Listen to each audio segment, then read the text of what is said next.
We are about to talk about South Africa. They took on Cape Verde in a very, very interesting game in the quarterfinals of the AFCON. But just to give us better perspective on South Africa, how the country is feeling after that episode and what they are thinking of as they go into that semi-final and their dreams and aspirations concerning this year's AFCON. I've been joined by Lorenz Köhler. Lorenz Köhler is a South African football journalist. He's at the AFCON, and so he'll give us some perspective on South Africa, Team SA, Team Bafana, and we figure out a lot more about this particular team. Lorenz, thank you so much for joining us. Welcome to Citi TV. Welcome to the AFCON Daily Show. Thank you for having me, and good afternoon to the viewers of the show. All right. Thank you so much once again. Initial thoughts after that very dramatic episode against Cape Verde, 90 minutes, 120 minutes. Ronwen Williams had to pull out a save out of somewhere to stop the game from dying out. And then he pulls off those dramatic saves in the penalty shootout. Your thoughts on the performance? It's for us who watched, we were blown away. But what did you make of the South Africans as they went through that game against Cape Verde? Yeah, it was a very nervy performance. Us in the media tribune as South African journalists, we were really on the edge of our seats for the full 120 minutes. The coach obviously mentioned it was probably our worst performance at AFCON, but we got through to the semi-finals. But I think, obviously, in extra time, we had two amazing opportunities where Vozinha made two saves that, kept them in the game. And obviously, just before the 90 minutes ended, it was an amazing save from Ronwen Williams, which he himself says was probably the moment of the game and his most favorite save of the game, because it was one-on-one with the striker, and he just tipped it onto the post and kept South Africa in the game.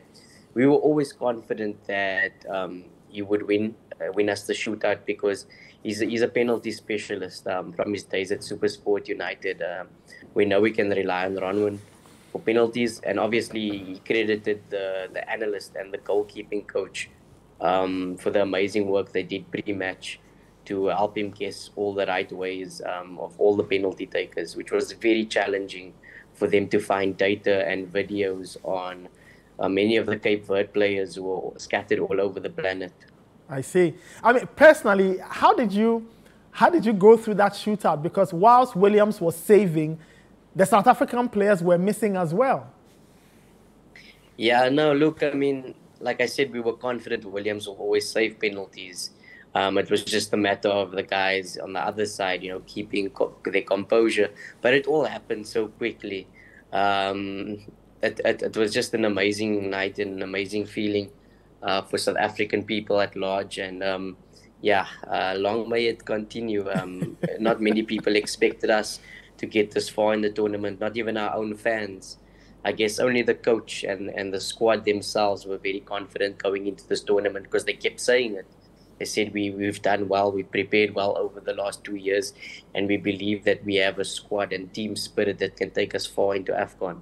Interesting. Lorenz, let me just stay with you on the part about belief. It's very interesting hearing from you that South African fans did not have too much hope. Why so? Because those of us who watch the team from the outside, and we watch a bit of the PSL, names like Themba Zwane and others excite all of us. But why is it that South African fans weren't too excited about their own team heading into the AFCON? There's many reasons, because obviously the underperforming national team over the past 2 decades. I mean, this is our first semi-final in 24 years. And then also maybe club rivalries. The most popular team in South Africa is Kaizer Chiefs, and not one of their players are in the squad. So there was a lot of negativity around that. And then also we lost to Rwanda. We drew with Lesotho, which was our only warm-up game. There's question marks around the squad selection. Many people feel like some of the best players weren't in the squad. The Lyle Foster situation, Lebo Motiba not being in. Our 3 top goal scorers in South Africa, which are South Africans and eligible, are not in the squad. So yeah, the people feel that, you know, the team lacked a lot of attacking threat. And then going into this tournament, believe it or not, our biggest concern was our defense. We felt that our defense was probably our weak link out of the squad, and here we are, 4 clean sheets into the semi-finals. It's amazing to see how they've come together and really stuck it out at this tournament. Okay, so now that you've made it here, are people beginning to change their minds about Bafana and how far they could potentially go? Look, I mean, whatever happens now, they're going to receive a hero's welcome. We've not felt this type of support and this type of patriotism in the country for Bafana in a very, very long time. I think the last time we felt this was 2010 World Cup, where, you know, the country is really loving football. People are flocking to buy shirts. People are, you know, they're talking about all the players. Everyone is considered as, you know, a hero and things like that. Okay.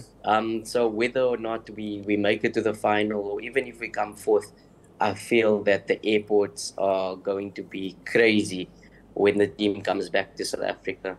All right, just finally, Lorenz, South Africa are going to take on Nigeria. Already there's a lot of social media banter and Afrobeats versus Amapiano, all of that. But on the field, how can South Africa beat Nigeria? Nigeria, just like South Africa, have a long run of clean sheets in this competition, defensively solid. Where do you think the game will be won or lost for South Africa when they face Nigeria?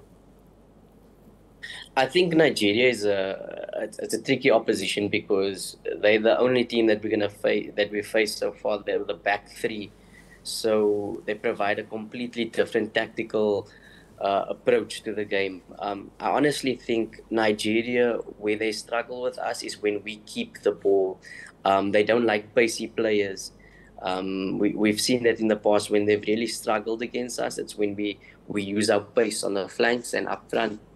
And if we look at the last 5 results between South Africa and Nigeria, it's pretty even. It's 1 win for each side and 3 draws. So there's no fear going into this game. Obviously, I mean, it's just a task of keeping Victor Osimhen quiet, and maybe Ademola Lookman. Moses Simon is also quite tricky to keep quiet. But I feel that, you know, in midfield, we were superior to them in terms of technical ability, and even though the players are playing at a higher level, what we see, what we know the capabilities of our midfield.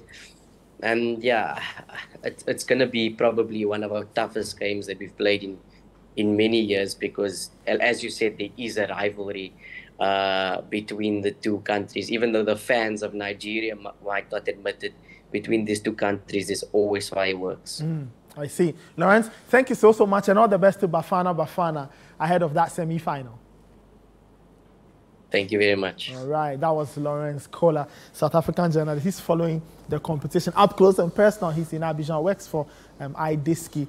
Maybe we should get into the highlights, right? Yeah. All right, so let's see the highlights of that game involving South Africa and Cape Verde, and I think it will, you know, lead us brilliantly into all the other things. So let's see how South Africa went past Cape Verde in that very nervy last 8 encounter in the AFCON.